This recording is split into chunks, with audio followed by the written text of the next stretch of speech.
په دې مبارکه میاشته کې یو شپه ده چې هغې ته لیلة البراءت وایي او هغې ته شب براءت وایي چې په هغې کې جناب نبی کریم صلی الله علیه وسلم مبارک خصوصي طور سره د عبادت اهتمام فرمایلی ده او د هغې د ورځې د روژې حکم فرمایلی ده د جناب سیدنا حضرت ابوبکر صدیق رضی اللہ تعالی عنہ مبارک روایت تا اغا فرمائی چې جناب رسول اللہ صلی اللہ علیہ وسلم مبارک فرمائی قوموا لیلة النصف من شعبان فإنه ليلة مباركة فإن الله تعالى يقول فيها هل من مستغفر فاغفر له جناب نبی کریم صلی اللہ علیہ وسلم مبارک فرمائی چې کله د شعبان المعظم پنځلسم شي جناب رسول الله صلی الله علیہ وسلم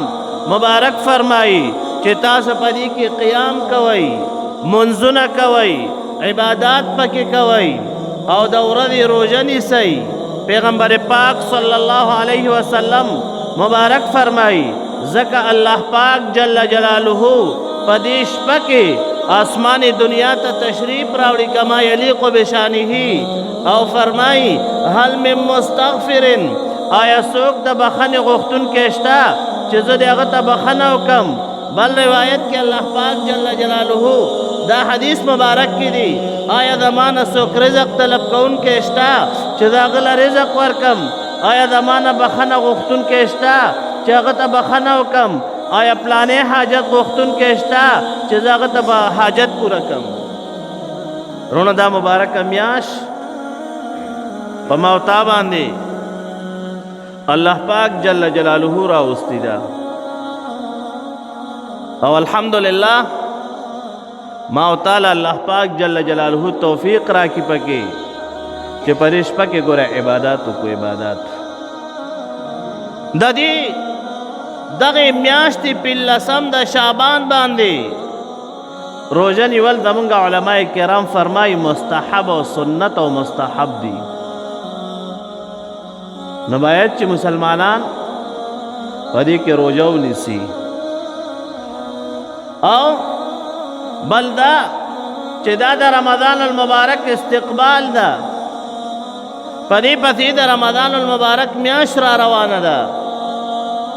دې وجه نه پنځلسم د شعبان پورې روژې نیول پکار دي او زمونږ علماء کرام فرمایي د پنځلسم د شعبان نه بعد روژه نیول ښه طریقه نه ده محبوبه نه ده ځکه انسان پکې به کمزورتیا محسوسوي او مخې ته رمضان المبارک را روان ده بعضې خلک یوم الشک روژه نیسي یوم الشک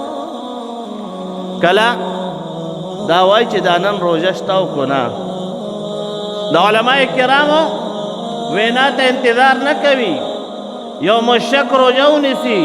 جناب نبی کریم صلی الله علیه وسلم مبارک د یوم الشک نه منع فرمایلی ده نهى رسول الله صلی الله علیه وسلم عن صوم الشک د یوم الشک د روژې نه جناب نبی کریم صلی الله علیه وسلم مبارک منع فرمایلی ده نو لہذا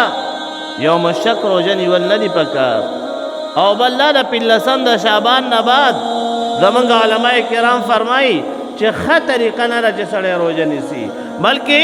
د پنځلسم د شعبانه پورې دې کې روژه نیول پکار دي خو لیکن رونه دا مبارکه میاشت ده او په دې کې زما او ستا د کال اعمال ګوره خدای پاک جل شانه پرشتو لور کی وغلی کی په دې مبارکه میاشت کې په پنځلسم د شعبان باندې الله پاک جل جلاله پرشتو ته حکم فرمایي چې د پلانی دا عملونه کوي پلانې به په دې کال کې دا عمل کوي پلانې به وفات کیږي پلانې به دا عمل کوي پلانې به دا عمل کوي خدای پاک جل شانه دې مونږ ټول په سعداو کې ولېږي ښه رونو دا شپه را روانه ده او زما استا بارک به پرشتي لیکل کوي د الله پاک جل جلاله په حکم سره چې پلانې به پلانې عمل کوي، پلانې به پلانې عمل کوي، پلانې به په دې وخت باندې مري، په دې کال کې به مري. دا پرشتي لیکي په دې ورځ باندې. نو لہذا مسلمان له پکار دی چې په دې شپه باندې عبادت وکړي. عبادت زمونږ بعض عالمان فرمایي چې په دې کې بهترین عبادت څه ده؟ دې شپه کې په دې شپه کې بهترین عبادت هغه دا ده چې سړی دعاګانې وکړي. دعاګانې سړی پکې دعاګانې وکړي، د الله پاک جل جلاله نه معافینې وغواړي، د امت دپاره دعاګانې وکړي، د نورو مسلمانانو دپاره د خیر دعاګانې وکړي. لہذا دې کې بهترین عبادت هغه دعا کول دي. په دې شپه باندې ام المؤمنین حضرت عائشہ صدیقہ رضی اللہ تعالی عنہ مبارک سره د جناب رسول الله صلی الله علیه وسلم مبارک شپه وه. ام المؤمنین حضرت عائشہ صدیقہ رضی اللہ تعالی عنہ مبارکه چې نیمه شپه کې را بیداره شوه، چې ویې کتل جناب نبی کریم صلی الله علیه وسلم مبارک په کټ مبارک کې تشریف فرما نه و. نو بیبي ورپسې راپاڅېده او کتلې چې جناب نبی کریم صلی الله علیه وسلم مبارک چرته تشریف وړی ده. آیا نورو بیبیانو کره تشریف وړی ده او که چرته تشریف وړی ده؟ چې ویې کتل جناب نبی کریم صلی الله علیه وسلم مبارک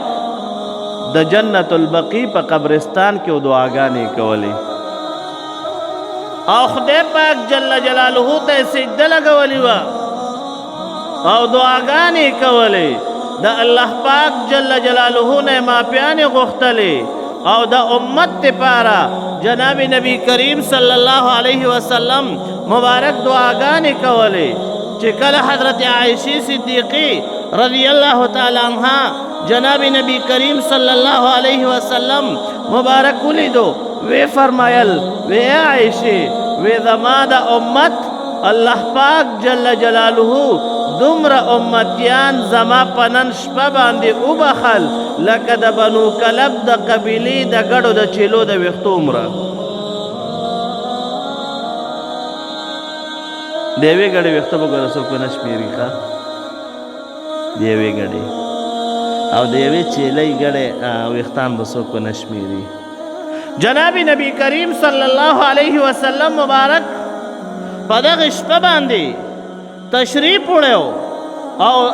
د الله پاک جل جلاله نه دعاګانې غوښتې او چې کله را واپس شو پیغمبر اسلام صلی الله علیه وسلم مبارک فرمایل وی الله پاک جل جلاله زما د امتیان دومره وبخل لکه د بنو کلب یو قبیله یاده که د هغې د ګډو چیلو د ویښتو په اندازه باندې. نورونه بهترین عمل پکې علماء کرام فرمایي دعا کول دي. دعا بهترین عمل په دې شپه کې دعاګانې کول دي. ما او تعالی هم پکار دي چې په دې شپه کې معافي کېږي. ښه الله پاک جل جلاله بندگانو ته معافي کوي، د معافی اعلان فرمایي، خو لیکن سو بدبخت دي چې هغه په دې کې محرومه پاتې کېږي. یا علماء کرام فرمایي څوک ده؟ یو هغه انسان ده چې هغه قطع رحمي کوي، خپل سره قطع رحمي کوي، د خپل سره خپلولي کټ کوي. او بل دویم نمبر کینهګر. کینهګر څوک چې کینه ساتي که نه په زړه کې، بعضې خلک وي بعضې مسلمان ته په زړه کې کینه ساتي چې دا مسلمان رور مې حسد ساتي، بغض ساتي، کینه ساتي، دا مسلمان رور مې ولې ښه شو، دا مسلمان رور مې ولې داسې شو. جناب الله پاک جل جلاله په دغې شپه باندې دی کینهګر تام معافي نه کوي. او بل چې کم سړی مشرک وي، مشرک خو نشي بخلی یو مشرک ته. او څلورم نمبر هغه انسان ته چې د تکبر د وجې نه د خپلې پیسې په پښو کې راکاږي. رونه دا ډېر لوی بد عمل ده. ګورئ بعضې خلک وي ښه ځان ته تعلیمي یافته وایي، ځان ته پویه خلک وایي او ځان ته عاقلان وایي، قسم د پیسې په پښو کې راکاږي. جناب نبی کریم صلی الله علیه وسلم مبارک فرمائی ما اسفل من الكعبین من الازار فی النار. پیغمبر پاک صلی الله علیه وسلم مبارک فرمائی کم حصہ چې د ګیټو لاندې وي د پرتوګ نه، جناب نبی کریم صلی الله علیه وسلم مبارک فرمائی دغه انسان دغه ګیټۍ به د قیامت په ورځ په اور کې پرتی وي. نو چې ګیټۍ د اور کې پرتی وي نو ته به چېرته وي؟ ګیټۍ خو دنه سپری کوي نه، خو ته به هم اور کې ولاړ وي. رونه تکبر دا ډېر بد شی دی، تکبر خراب شی دی. قسم د چا چې دنیا کې تکبر کړی ده که نه هغه ته ګوره انجام میلاو شوی ده. هغه ته د هغې تکبر انجام یې موندلی ده. نو جنابې دا څلور شیان چې چا کې کینه وي، چا کې قطع رحمي وي، څوک متکبره وي او څوک مشرک وي، الله پاک جل جلاله په دغه شپه باندې د انسانانو ته مغفرت نه کوي، ورنه نو ټولو انسانانو ته مغفرت کیږي. نورونو په دې شپې باندې ما او تعالی هم پکار ده. اگر چې ګورئ یو بزرگ دی هغه نه چا تپوس وکړو وی شب قدر څه ته وایي؟ شب قدر څه ته وایي؟ د قدر والا میاشت چې هغه په رمضان المبارک کې راځي، نو هغه شاعر ورته هغه بزرګ ورته وایي وی ای رورا وی هره شپه شب قدر ده خو که ته پې پوهېږي او تا سره یې قدر وي. هره شپه شب قدر ده خو که ته د دې شپې په عبادت کې په قدر پوهېږي. چې نیمه شپه شي جناب نبی کریم صلی الله علیه وسلم مبارک فرمائی درېمې حصے کې الله پاک جل جلاله آسمان دنیا ته تشریف راوړي او آواز فرمائی اے زما بنده آیا څوک بخل والا شته؟ زما نه بخونکی د بخنې والا غوښتونکی څوک شته چې زه ورته بخنه وکړم؟ آیا زما نه څوک رزق طلب کوونکی شته چې زه ورله رزق ورکم؟ آیا زما نه پلانې حاجت غوښتونکی شته چې هغه حاجت یې پوره کړم؟ خو وروڼه موږ خو بیا غفلت کې پراته وو. نو په دې مبارکه شپه باندې پکار دا ده چې زوت و عبادات وکړو. ام المؤمنین حضرت عائشہ صدیقہ رضی اللہ تعالی عنہ مبارکہ فرمائی وی په دې شپه باندې ما جناب نبی کریم صلی الله علیه وسلم مبارک پا لیدلو چې سجده کې پروتو او د خدای پاک جل شانه نه دعاګانې غوښتلې. ما تعالی هم پکار دي چې په دغه شپه باندې عبادت وکړو. عبادت څنګه وکړو؟ نو د عبادت مختلف اقسام دي. څوک وایي دعاګانې وکړه، څوک وایي تلاوت وکړه، څوک وایي ذکر و اذکار وکړه، څوک وایي نوافل وکړه. مختلف اقسام دي. خو یو عالم ناست وي او کتاب ګوري په دغه شپه باندې د ماښام د مانځه نه واله او تر سبا پورې په دغه شپه کې فرض که ناست وي او خپل کتاب ګوري او مطالعه کوي، دغه انسان هم په دې عبادت کې شامل ده. دې وجې نه زمونږ عالمان فرمایي یو امام تیر شوی ده زمونږ په دې ائمه اربعو کې امام احمد بن حنبل رحمه الله. دا یو ډېر لوی صاحب حیثیت تیر شوی ده. دته 10 لاکھ احادیث مبارک یادو، 10 لاکھ احادیث مبارک. مونږ لزره خبرې هم نشو یادولی لزره خبرې به یادې کې میاشت درته چا مخکې خبره کړې وي بیا یې نه هېروي میاشت مخکې او بیا چې 20 کاله مخکې یاده کړي هغه خو به خود هېروي دا داسې مبارک اشخاص وو چې 10 لاک احادیث مبارک ورته یادو خو لیکن کله چې دغه د لیلة البراءت شپه 15 د شعبان شو دغه مبارک شخصیت را پاسېدو او د دغه 10 لاکو احادیث مبارکو چې یاد ورته د دین یو کتاب جوړولو او د دغه مبارکو احادیث ابواب کې خودل چې دا احادیث مبارک د مونږ په باره کې راغلي دي دا احادیث مبارک د روژې په باره کې راغلي دي دا احادیث مبارک د زکات په باره کې راغلي دي دا احادیث مبارک د حج په باره کې راغلي دي داسې زموږ په کتابونو کې ابواب وي امام احمد بن حنبل رحمه الله هغه را پاسېدو او دغه 10 لاکه احادیث مبارک دای ابواب په دغه شپه باندې جوړول دام ډېر لوی عبادت ده ځکه جناب نبی کریم صلی الله علیه وسلم مبارک فرمایي نضر الله امرأ سمع منا مقالتي فحفظها ووعاها ثم اداها كما سمعها جناب نبی کریم صلی الله علیه وسلم مبارک فرمایي چې الله پاک جل جلاله دې تر تازه لري هغه انسان چې زما مبارک اقوال واوري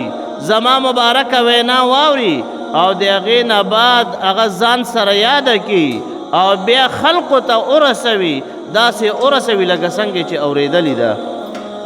د دې وجې نه وروڼو دا موږ چې دا محدثین کرام ګورو او تر تازه ګورو او خوشحاله ګورو او هر وخت په سرور او خوشحالۍ کې ګورو دا د جناب نبی کریم صلی الله علیه وسلم د مبارک دعا برکت ده دا ولې هغه هر وخت دا وایي قال رسول الله صلی الله علیه وسلم قال رسول الله صلی الله علیه وسلم د سبا د سحر نکینی د 8 بجو نه او تر ماسپخین 12 بجو پورې لګې وي دا وای طالبانو د احادیث مبارکه وته قال رسول الله صلی الله علیه وسلم نو پیغمبر اسلام صلی الله علیه وسلم مبارک ورته دعا کړی دا چې خدای پاکه څوک زما مبارک حدیث اوري څوک زما مبارک حدیث یادوي